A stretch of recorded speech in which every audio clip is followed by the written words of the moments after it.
I think back in 2015, for the 50th anniversary of Berkshire, you wrote in the shareholders letter that, among many other things, you had a $60 billion pile of cash at that point. You thought that that pile of cash would decline over time because you'd be able to buy more and more things.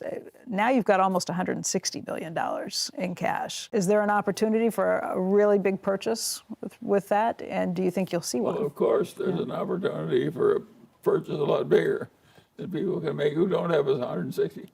We have $160 billion in cash, plus a great credit rating we deserve. And who in the hell has that? Not very many. Yes, but what it's going to be, I can't tell you. It can't be anything too small, because it doesn't matter how good it is. We're of a size now where too small just doesn't move the needle very much.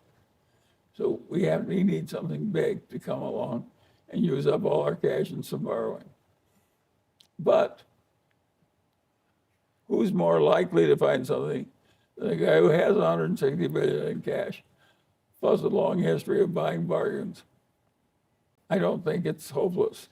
It may have to be done by some different people. You know that the next time we may not be able just to squeeze a little more lemon juice out of the old lemons. We may be able to, we may have to squeeze some new lemons, meaning new people may have to make the decisions. But who can make them better than somebody that has watched the early process all through all those years and seen how well it works, and who starts with a little legacy of $160 billion of cash? So you're talking about Greg Abel, Ajit Jain. Yes, Ted and Todd. Or somebody not yet identified. The main trick that Berkshire shows is the power of what I call the Wooden effect. And Wooden was the most famous basketball coach of the whole era. And you figure out what the hell he really did, which of course, somebody like Warren and me, we just automatically do it. He concentrated about 90% of the playing time in 7 players, and everybody else was just a sparring partner for the people.